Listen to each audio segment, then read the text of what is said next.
Hello everyone, मैं अनीता। नमस्कार, कैसे हैं आप सब। तो आज हम करेंगे भाषा विज्ञान के अति महत्वपूर्ण प्रश्न। इससे पहले भी हमने 2 क्लासेस में भाषा विज्ञान के बहुविकल्प प्रश्न करे हुए हैं। आज हम उससे आगे कंटिन्यू करते हैं। तो बिना टाइम वेस्ट करे हुए शुरू करते हैं। निम्नलिखित में कौन सी प्राचीनतम भाषा है। तो इसमें सबसे प्राचीन भाषा बतानी थी हमने। विकल्प ए अपभ्रंश, विकल्प बी प्राकृत, विकल्प सी वैदिक संस्कृत, विकल्प डी संस्कृत। तो जो यहाँ पर है हमारा विकल्प सी सही है, वैदिक संस्कृत, क्योंकि इसका समय 2000 ईस्वी पूर्व से 1000 ईस्वी पूर्व तक माना जाता है। तो इस प्रकार से हमारी क्या होगी, प्राचीनतम भाषा है। अब देखते हैं प्रश्न संख्या 2, ऋग्वेद में किस भाषा का प्रयोग हुआ है। तो देखते हैं विकल्प ए पाली, बी वैदिक संस्कृत, सी अपभ्रंश और डी प्राकृत। तो ऋग्वेद में हमारी जो बी विकल्प है वैदिक संस्कृत भाषा का प्रयोग हुआ है। अब क्या है प्रश्न संख्या 3, इसमें से कौन सी भाषा मध्य भारतीय आर्य भाषा काल की नहीं है। तो कौन सी नहीं है, विकल्प ए प्राकृत, बी पाली, सी अपभ्रंश और डी संस्कृत। तो यहाँ पर जो है प्राकृत, पाली और अपभ्रंशी मध्य भारतीय आर्य भाषा काल की भाषाएं हैं। और जो डी है ये क्या है, ये प्राचीनतम प्राचीन भारतीय आर्य भाषा काल की भाषा है। इस प्रकार हमारा विकल्प जो डी है वो गलत है। जो ये मध्य भारतीय आर्य भाषा काल की भाषा नहीं है, ये प्राचीनतम भारतीय आर्य भाषा काल की भाषा है। अब देखते हैं प्रश्न संख्या 4, अपभ्रंश भाषा का काल इसमें से क्या है। अपभ्रंश भाषा का बताना था हमने। विकल्प ए 1000 ईस्वी पूर्व से 1500 ईस्वी पूर्व, बी 500 ईस्वी पूर्व से 1 ईस्वी पूर्व, सी 500 ईस्वी पूर्व से 1000 ईस्वी पूर्व, डी 1500 ईस्वी पूर्व से 500 ईस्वी पूर्व। तो यहाँ पर हमारा विकल्प जो सी है वो सही है। अपभ्रंश भाषा का काल 500 ईस्वी पूर्व से 1000 ईस्वी पूर्व तक माना गया है। अब देखते हैं प्रश्न संख्या 6, इनमें से कौन सा नाम अपभ्रंश के लिए प्रयुक्त नहीं है। तो अपभ्रंश के लिए कौन सा नाम जो है वो नहीं दिया गया है इसमें। विकल्प ए देश भाषा, बी अबहत, सी अबहट और डी डिंगल। तो विकल्प ए, बी, सी और ये तीनों क्या है, ये अपभ्रंश के नाम है। और डी जो है डिंगल भाषा, ये अपभ्रंश का नाम नहीं है। तो इस प्रकार यहाँ पर हमारा विकल्प जो है वो डी गलत है। अब देखते हैं प्रश्न संख्या 7, इसमें से कौन सी भाषा वियोगात्मक भाषा है। तो वियोगात्मक बतानी थी। विकल्प ए पाली, बी प्राकृत, सी अपभ्रंश और डी संस्कृत। तो वियोगात्मक भाषा है हमारी अपभ्रंश, और पाली, प्राकृत और संस्कृत क्या है, ये संयोगात्मक भाषाएं हैं। अब देखते हैं प्रश्न संख्या 8, हिंदी भाषा का प्रारंभ मोटे तौर पर कब से कब तक हुआ था। तो हमने बताना हिंदी भाषा का आरंभ कब से कब तक हुआ था। विकल्प ए 1500 ईस्वी पूर्व, विकल्प बी 1800 ईस्वी पूर्व, विकल्प सी 500 ईस्वी पूर्व, विकल्प डी 1000 ईस्वी पूर्व। तो यहाँ पर हमारा विकल्प डी जो है वो सही है। 1000 ईस्वी पूर्व में हिंदी भाषा का प्रारंभ हुआ था। अब देखते हैं प्रश्न संख्या 9, हिंदी में किस शब्द के मूलतः कितने रूप बनते हैं। किसी शब्द के, हिंदी में किसी शब्द के मूलतः कितने रूप बनते हैं। विकल्प ए 8, विकल्प बी 6, विकल्प सी 16, विकल्प डी 2। तो यहाँ पर विकल्प डी जो है वो सही है, 2 रूप बनते हैं। अब देखते हैं प्रश्न संख्या 10, अपभ्रंश के प्रमुख कवि धनपाल की रचना कौन सी है। तो कौन सी है धनपाल की रचना। विकल्प ए भविष्यत कहा, विकल्प बी महापुराण, विकल्प सी उपदेश रसायन रासो, विकल्प डी हुमायूं रासो। तो विकल्प ए जो है भविष्यत कहा, ये किसकी है, अपभ्रंश के प्रमुख कवि धनपाल की रचना है। और जो बी है ये किसकी है, महापुराण, ये पुष्पदंत की है। सी जो है उपदेश रसायन रासो, ये किसकी है, ये आप बताओगे कमेंट में। और डी भी आप बताओगे कमेंट में, ये किसकी रचना है, हुमायूं रासो और उपदेश रसायन रासो। अब देखते हैं प्रश्न संख्या 11, निम्नलिखित में से अवधी भाषा की प्राचीनतम कृति कौन सी है। अवधी भाषा की प्राचीनतम बतानी थी। विकल्प ए रामचरितमानस, विकल्प बी पद्मावत, विकल्प सी कृष्ण चित्रावली और विकल्प डी चंदायन। तो यहाँ पर हमारा विकल्प डी जो है वो चंदायन, ये सूफी काव्य रचना है और ये सबसे प्राचीन अवधी भाषा की सबसे प्राचीनतम कृति है चंदायन, मुल्ला दाऊद की। अब देखते हैं प्रश्न संख्या 12, निम्नलिखित में कौन सी रचना अवधी भाषा की नहीं है। देखना है इसमें 3 जो है वो अवधी भाषा की है और 1 जो है वो ब्रजभाषा की है, वो कौन सी है और किसकी है ये देखते हैं। विकल्प ए विनय पत्रिका, विकल्प बी पद्मावत, विकल्प सी रामचरितमानस, विकल्प डी मधुमालती। तो यहाँ पर जो विकल्प ए है विनय पत्रिका, ये ब्रजभाषा की रचना है, तुलसीदास की है। तो बाकी जो है पद्मावत, रामचरितमानस और मधुमालती, मधुमालती किसकी है, मंजन कवि की, ये सूफी रचना है। पद्मावत उस्मान की और रामचरितमानस तुलसीदास की, ये क्या है, ये अवधी भाषा की रचनाएं हैं। सॉरी, पद्मावत मलिक मोहम्मद जैसी की, मैंने उस्मान बोला गलती से, पद्मावत मलिक मोहम्मद जैसी की रचना, ये भी अवधी भाषा में। मधुमालती भी मंजन की अवधी भाषा में और रामचरितमानस तुलसीदास की अवधी भाषा में। विनय पत्रिका भी तुलसीदास की रचना है लेकिन ये ब्रजभाषा में है। अब देखते हैं प्रश्न संख्या 13, नासिकेतोपाख्यान के रचयिता कौन है। नासिकेतोपाख्यान के रचयिता बताने थे। विकल्प ए सदल मिश्र, बी भारतेंदु, सी ईशा अल्लाह खां, डी शिव प्रसाद सिंह। तो यहाँ पर विकल्प ए जो है सदल मिश्र, वो नासिकेतोपाख्यान रचना के रचयिता है। विकल्प ए सही है प्रश्न संख्या 13 का। अब देखते हैं प्रश्न संख्या 14, स्वामी दयानंद सरस्वती ने स्थापना की थी। अब बताना था किसकी स्थापना की थी, ब्रह्म समाज की, रामकृष्ण, यहाँ पर रामकृष्ण समाज होना था। विकल्प बी रामकृष्ण समाज की, विकल्प सी आर्य समाज की, विकल्प डी प्रार्थना समाज की। तो स्वामी दयानंद सरस्वती ने किसकी स्थापना करी थी, यहाँ पर विकल्प सी आर्य समाज की स्वामी दयानंद ने स्थापना की थी। अब देखते हैं प्रश्न संख्या 15, भारत में थियोसोफिकल सोसाइटी का प्रचारक थे। तो भारत में जो थियोसोफिकल सोसाइटी थी उसके प्रचारक कौन थे, भारत में बताने थे। विकल्प ए निवेदिता, विकल्प बी महात्मा गांधी, विकल्प सी एनी बेसेंट, विकल्प डी टी होम होना था, वी होम लिखा है। तो इसमें जो भारत में बताने थे हमने, तो वो कौन से थे, इसमें विकल्प सी एनी बेसेंट। अब देखते हैं प्रश्न संख्या 16, राम प्रसाद निरंजनी की रचना है। राम प्रसाद निरंजनी की रचना कौन सी है। विकल्प ए प्रबोध चंद्रोदय, बी भाषा योग विशिष्ट, सी प्रेम सागर और डी भाग्यवती। तो यहाँ पर हमारा जो विकल्प बी है वो सही है, भाषा योग विशिष्ट राम प्रसाद निरंजनी की रचना है। और देखते हैं प्रश्न संख्या 17, हिंदी भाषा बोलने वालों की अनुमानित संख्या कितनी है। अनुमानित बताना है हमने, एग्जैक्ट नहीं बता सकते, अनुमानित बता सकते हैं हम। प्रश्न संख्या 17 का विकल्प ए क्या है 40 करोड़, बी है 60 करोड़, सी है 20 करोड़, डी है 10 करोड़। तो यहाँ पर जो विकल्प बी है वो सही है, कितने 60 करोड़। अब देखते हैं प्रश्न संख्या 18, हिंदी के अंतर्गत आने वाली बोलियाँ। तो हिंदी के अंतर्गत कितनी बोलियाँ आ रही हैं।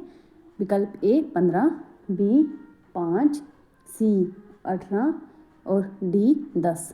तो विकल्प सी सही है, 18 बोलियाँ जो वो हिंदी के अंतर्गत आती हैं। अब देखते हैं प्रश्न संख्या 19, पश्चिमी हिंदी की बोली नहीं है। तो पश्चिमी हिंदी की बोली कौन सी नहीं है। विकल्प ए महगी, बी बांगरू, सी बुंदेली, डी खड़ी बोली। तो यहाँ पर विकल्प ए जो है वो गलत है, महगी तो पश्चिमी के अंदर आती है, बांगरू, बुंदेली, खड़ी बोली ब्रजभाषा जी आती है पश्चिमी हिंदी के अंतर्गत। अब देखते हैं प्रश्न संख्या 20, अवधी के अंतर्गत आती है। अवधी के अंतर्गत कौन सी बोली आती है।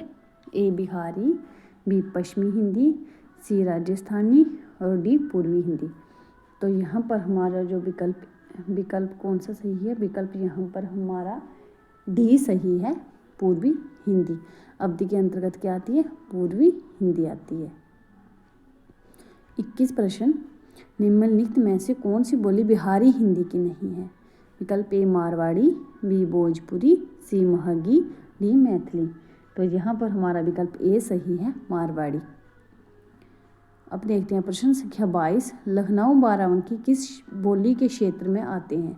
लखनऊ बाराबंकी, विकल्प ए बुंदेली, बी बेसबाड़ी, सी अवधी, डी कनौजी। तो यहाँ पर हमारा विकल्प सी सही है, अवधी के अंतर्गत आते हैं।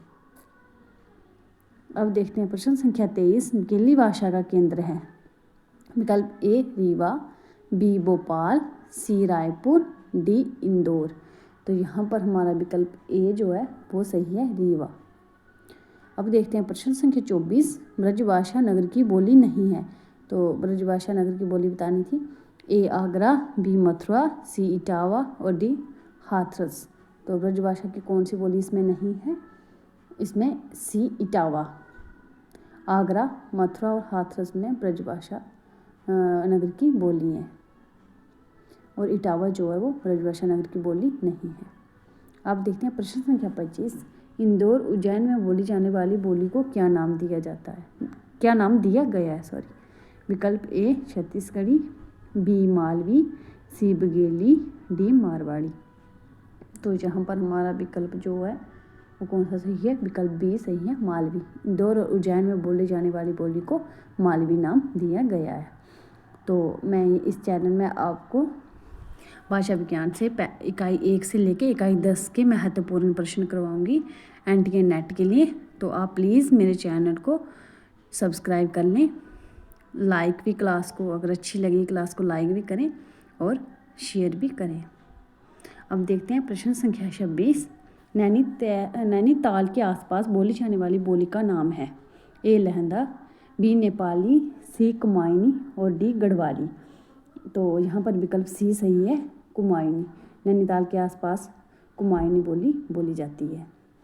प्रश्न संख्या 27, भाषा वैज्ञानिक दृष्टि से हिंदी के अंतर्गत कितनी उपभाषाएं एवं बोलियां मानी गई हैं? इंपॉर्टेंट प्रश्न है। विकल्प ए 2 उपभाषाएं और 8 बोलियां, 5 उपभाषाएं और 18 बोलियां, सी 1 उपभाषा और 5 बोलियां, डी इनमें से कोई नहीं। तो इसमें हमारा विकल्प कौन सा सही है? इसमें विकल्प हमारा बी सही है, 5 उपभाषाएं और 18 बोलियां हिंदी के अंतर्गत मानी गई हैं। अब देखते हैं प्रश्न संख्या 28, इनमें से कौन सा कथन गलत है? यहाँ पर 3 सही है, 1 गलत है, वो बताना है। विकल्प ए मालवी का केंद्र इंदौर उज्जैन है, कनौजी का केंद्र फर्रुखाबाद इटावा है, ब्रजभाषा का केंद्र दिल्ली है, खड़ी बोली का केंद्र मेरठ बिजनौर है। तो यहाँ पर कौन सा विकल्प जो है वो गलत है? ब्रजभाषा का केंद्र दिल्ली है। अभी ऊपर मैंने आपको ब्रजभाषा के केंद्र बताए थे, यहाँ पर ब्रजभाषा का केंद्र दिल्ली नहीं है, ये गलत है। अब देखते हैं प्रश्न संख्या 30, इनमें से गलत युग्म को बतलाइए। तो इसमें देखना गलत कौन सा है। विकल्प ए केशव खड़ी बोली के, बिहारी ब्रजभाषा के हैं, सी तुलसी अवधी भाषा के हैं और डी मैथिली विद्यावती। मैथिली भाषा जो विद्यावती से संबंधित है। तो यहाँ पर कौन सा विकल्प जो है वो हमारा गलत है? तो विकल्प बी जहाँ पर गलत है, बिहारी ब्रजभाषा। इसमें से गलत युग्म को बतलाइए। केशव खड़ी बोली के, बिहारी ब्रजभाषा की, ये बिहारी बी नहीं है, गलत। यहाँ पर हमारा विकल्प ए गलत है, केशव खड़ी बोली के। केशव खड़ी बोली के नहीं, ब्रजभाषा के हैं। तो विकल्प 30 का विकल्प ए जो है वो गलत है। अब देखते हैं प्रश्न संख्या 31, देवनागरी लिपि में कुल कितने वर्ण हैं? तो देवनागरी लिपि में वर्ण कितने हैं? विकल्प सी 52 है। अब देखते हैं प्रश्न संख्या 32, पंचम वर्ण के स्थान पर अनुस्वार का प्रयोग देवनागरी लिपि में किए जाने का सुझाव दिया था। किसने दिया था? विकल्प ए काका कालेलकर, बी महात्मा गांधी, सी बाबू श्याम सुंदर दास और डी श्रीनिवास दास। किसने दिया था? यहाँ पर विकल्प सी सही है, बाबू श्याम सुंदर दास ने पंचम वर्ण के स्थान पर अनुस्वार का प्रयोग देवनागरी लिपि में किए जाने का सुझाव दिया था। प्रश्न संख्या 33, उत्तर प्रदेश सरकार ने 1947 में लिपि सुधार समिति का गठन किसकी अध्यक्षता में किया था? विकल्प ए आचार्य रामचंद्र शुक्ल, बी नरेंद्र देव, सी डॉक्टर राधाकृष्ण और डी उपयुक्त में कोई नहीं। जहाँ पर हमारा विकल्प बी सही है, आचार्य नरेंद्र देव की अध्यक्षता में उत्तर प्रदेश सरकार ने 1947 में लिपि सुधार समिति का गठन करने का आदेश दिया था का गठन आचार्य नरेंद्र देव की अध्यक्षता में हुआ था। अब देखते हैं प्रश्न संख्या 33 हो गया। उत्तर प्रदेश सरकार में 1947 में लिपि सुधार समिति का गठन किसकी अध्यक्षता में किया था? तो ये किया था आचार्य नरेंद्र देव की अध्यक्षता में। अब देखते हैं प्रश्न संख्या 34 देवनागरी लिपि में अ की 12 खड़ी स्वर ध्वनियों के स्थान पर प्रयुक्त करने का सुझाव दिया था। किसने दिया था? विकल्प ए तिलक, बी विनोबा भावे, सी काका कालेलकर, डी महात्मा गांधी। तो ये दिया था विकल्प सी काका कालेलकर ने अ की 12 खड़ी स्वर ध्वनियों के स्थान पर प्रयुक्त करने का सुझाव दिया था। प्रश्न संख्या 35 निम्नलिखित में से कौन सा कथन सर्वाधिक उपयुक्त है? देखते हैं कथन। विकल्प ए देवनागरी का नाम गुजरात के नागर ब्राह्मणों के कारण पड़ा, बी देवनागरी तांत्रिक चिन्ह देवनागरी से संबंधित है, सी देवनागरों का विकास ब्रह्मलिपि की उत्तरी शाखा नागरी से हुआ, डी उपयुक्त में कोई नहीं। तो यहाँ पर हमारा विकल्प सी सही है, देवनागरी का विकास ब्रह्मलिपि की उत्तरी शाखा नागरी से हुआ, सर्वाधिक उपयुक्त बताना था इसमें। अब देखते हैं प्रश्न संख्या 37 यहाँ पर डॉक्टर राधाकृष्ण की अध्यक्षता में लिपि सुधार समिति का गठन किस वर्ष किया गया? डॉक्टर राधाकृष्ण की अध्यक्षता में। तो ये किस वर्ष किया गया था? विकल्प सी 1953 में। अब देखते हैं प्रश्न संख्या 37 निम्नलिखित में से कौन सा गुण देवनागरी में नहीं है? देवनागरी के गुण बताने हैं। विकल्प ए उच्चारण और लेखन में एकरूपता, विकल्प बी शब्दों के प्रत्येक ध्वनि का लेखन, विकल्प सी प्रत्येक वर्ण का निश्चित उच्चारण, विकल्प डी अनुच्चरित ध्वनियों का अभाव।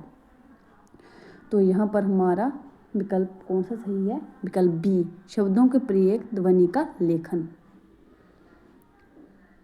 उच्चारण और लेखन में एकरूपता, ये सही है।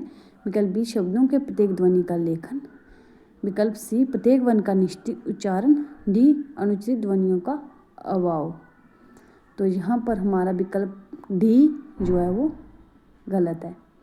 डी जो है वो देवनागरी में ये गुण नहीं है, बाकी ए भी है, बी भी है और सी भी है। अब देखते हैं प्रश्न संख्या 38 निम्नलिखित में से अशुद्ध शब्द छांटिए। यहाँ पर अशुद्ध देखना था हमने। विकल्प ए 31, बी है 49, सी है 17 और डी है 6। ये हमें हिंदी की जो गिनती है वो हिंदी में लिखी है, ये हमने बतानी थी। इनको शुद्ध देखना है, इसमें शुद्ध कौन सा है और शुद्ध कौन सा है। तो यहाँ पर देखते हैं 31 सही है कि गलत है? 31 यहाँ पर विकल्प ए ही गलत है हमारा। अब देखते हैं बी 49 ठीक है, सी 17 भी ठीक है और डी 6 भी ठीक है। यहाँ पर विकल्प बी जो है वो गलत है, अशुद्ध यहाँ पर 49 होगा। यहाँ पर विकल्प बी जो है वो गलत है, ये अशुद्ध है। 31 सही है, 17 भी सही है और डी 6 भी सही है। विकल्प बी जो है वो अशुद्ध है। किसी राष्ट्रीय राज्य की विभाषा जो सरकारी कामकाज के लिए संविधान ने स्वीकार की है वह कौन सी है? राष्ट्रीय कामकाज के लिए, सरकारी कामकाज के लिए जो राष्ट्र ने भाषा स्वीकार की है वो बतानी है वो कौन सी है। तो यहाँ पर हमें प्रश्न से उत्तर मिल रहा है विकल्प डी राजभाषा। अब देखते हैं प्रश्न संख्या 40 किस देश के बहुसंख्यक लोगों की भाषा कहलाती है? जहाँ पर ज़्यादा संख्या के लोगों की भाषा जो है उसको क्या बोलते हैं? राजभाषा, मातृभाषा, राष्ट्रभाषा, मानक भाषा। तो प्रश्न संख्या 40 का विकल्प बी सही है, राष्ट्रभाषा। सरकारी कामकाज की भाषा के लिए क्या बोलते हैं? राजभाषा। और बहुसंख्यक लोगों की भाषा को बोलते हैं राष्ट्रभाषा। तो इससे आगे हम नेक्स्ट क्लास में कंटिन्यू करेंगे। तब तक के लिए बाय बाय।